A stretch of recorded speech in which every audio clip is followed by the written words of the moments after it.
बेचारे योगी आदित्यनाथ 4 साल से पसीना बहा बहा कर विधायकों से मुकदमे हटवाते रहे, लेकिन सुप्रीम कोर्ट के एक फैसले ने सारी मेहनत पर पानी फेर दिया।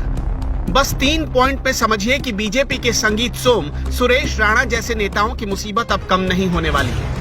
सुप्रीम कोर्ट ने कहा है कि सांसदों और विधायकों पर चल रहे क्रिमिनल केस राज्य सरकारें वापस नहीं ले सकेंगी। केस वापस लेने के लिए हाई कोर्ट की मंजूरी को अनिवार्य कर दिया गया है। कोर्ट ने सितंबर 2020 के बाद सांसदों और विधायकों के वापस लिए गए केस दोबारा खोलने को भी कहा है। सुप्रीम कोर्ट की 3 जजों की बेंच ने यह फैसला सुनाया। इस बेंच में chief justice NV Ramana, justice Surya Kant और जस्टिस विनीत सरन शामिल थे।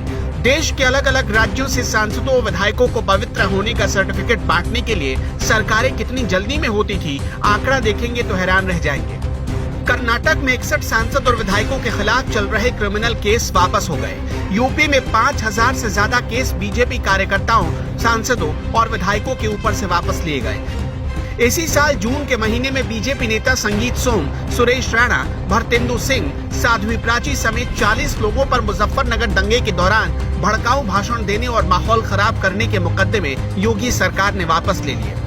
2017 में जब योगी आदित्यनाथ की सरकार सत्ता में आई तो बीजेपी के 312 विधायकों में से 114 विधायकों के खिलाफ आपराधिक मामले दर्ज थे। उनमें से 83 के खिलाफ गंभीर मुकदमे चल रहे थे।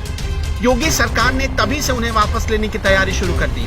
25 जून 2021 को योगी सरकार का फैसला आया कि 5000 बीजेपी कार्यकर्ताओं पर दर्ज सभी फर्जी आपराधिक मुकदमे वापस लिए जाएंगे, जिनमें सीएम, डिप्टी सीएम और मंत्रियों के खिलाफ दर्ज मुकदमे भी शामिल थे। संगठन में हुई नाराजगी को देखते हुए कार्यकर्ताओं के खिलाफ दर्ज मुकदमों की वापसी का सिलसिला शुरू भी कर दिया गया। समाजवादी पार्टी, बहुजन समाज पार्टी के राज में अलग अलग आंदोलन, प्रदर्शन और मुजफ्फरनगर दंगे, कैराना पलायन आंदोलन के दौरान जो मामले दर्ज किए गए थे, उन सब को वापस लेने का ऐलान हो चुका है। उत्तर प्रदेश के गृह और कानून विभाग की तरफ से मुकदमे वापसी की प्रक्रिया जोरों से चल रही थी। इसी बीच सुप्रीम कोर्ट का ऑर्डर आ गया। अब मुश्किल ये हो गई कि अब तक सरकारें जिन्हें खुद के लेवल पर हटा रही थी, अब उनके लिए उसे हाई कोर्ट जाना होगा। हाई कोर्ट जाने का मतलब है मुकदमों पर बहस होगी और हो सकता है कि कई बीजेपी के विधायक या सांसद इसमें फंस जाएं। सुप्रीम कोर्ट ने के अजीत वर्सेस केरल सरकार केस के फैसले के आधार पर सभी राज्यों के हाई कोर्ट से सितंबर 2020 और उसके बाद सांसदों, विधायकों के खिलाफ वापस लिए गए सभी मामलों की फिर से जांच करने को कहा है। इसके साथ ही चीफ जस्टिस NV रमन्ना ने सभी हाई कोर्ट के रजिस्ट्रार जनरल को पेंडिंग केस और निपटाए गए केस का चार्ट पेश करने का आदेश भी दिया। सुप्रीम कोर्ट का ये ऑर्डर ऐसे वक्त में आया है जब एक दिन पहले ही बीजेपी, कांग्रेस समेत देश के 8 बड़े दलों के खिलाफ भारी भरकम जुर्माना लगाया गया था।